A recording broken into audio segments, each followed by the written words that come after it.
Hello guys! Welcome to my channel, Ma'am Shimeri guys. Ngayong araw magluluto ako ng shrimp with sauce, tomato sauce and white rice. So, let's start guys! Ngayon, mainit na yung aking pan. Tapos, nilagyan ko na siya ng mantika. So, mag-uumpisa tayo sa paggisa ng ating shrimp. So now, nagisa na ako ng maglagay na ako ng aking sibuyas. Ayan, antayin natin siya magiging smooth siya o malambot ng konti bago natin isunod yung susunod na ingredients. Okay guys, ayan. Mabilis na to siya guys kasi alam niyo kung bakit, kasi yung shrimp ko is already marinated sa, hindi siya marinated sa toyo o soka, hindi. Marinated siya sa powder ingredients. Ayan, it's already marinated kasi minsan pag nagluluto ako ng shrimp is meron akong sobra-sobra. So ginagawa ko siya, nilalagyan ko lang siya ng mga powder ingredients at saka nilalagay ko balik sa refrigerator.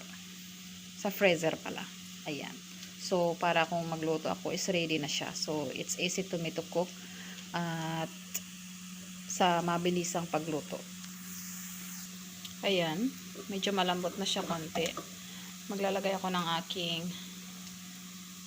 garlic at isabay ko na rin yung ginger. Yung ginger ko guys is hindi siya fresh. Para siyang ginger paste lang siya. Para kasi yung purpose ko sa ginger is para matanggal yung langsa ng shrimp. So, kaya nilalagyan ko siya ng ganyan. Ayan siya.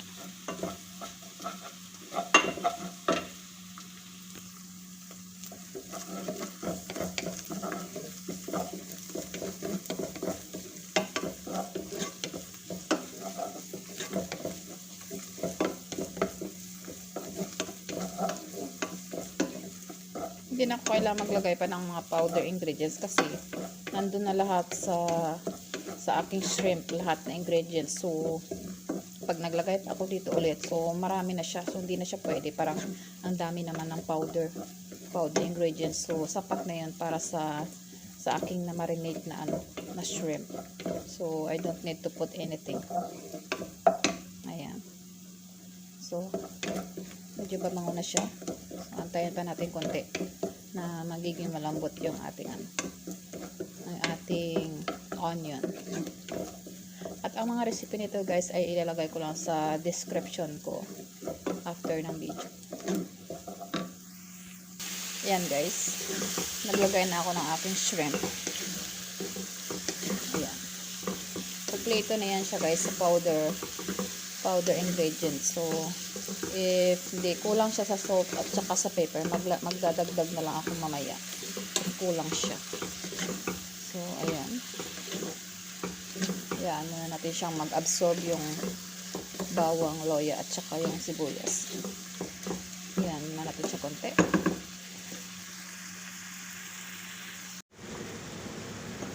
And now guys, nilagyan ko na siya ng mga leaves na green leaves tulad ng, hindi ko alam sa English to kasi sa Arabic ko lang siya alam, gaya ng gizbara leaves at saka spinach, ewan ko kung how to pronounce it, but ganyan ang pag-pronounce Arabic. So pagpasensyahan at channel niya rin yung ingay ng exhaust fan. Ito na pinaandar ko yung exhaust fan para hindi siya mangamoy sa buong bahay.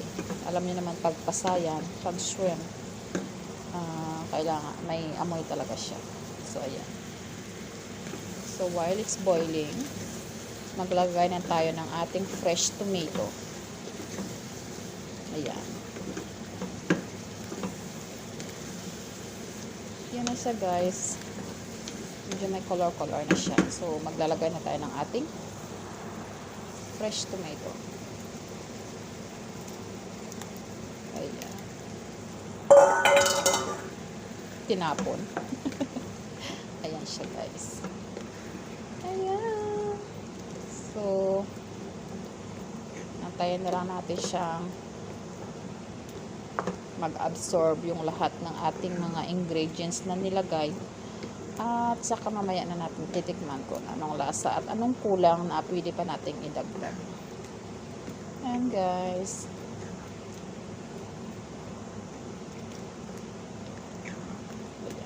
ay maglalagay pa pala tayo nito after nito. Pag naluto na yung shrimp, maglalagay pala tayo ng tomato paste para magiging red color siya.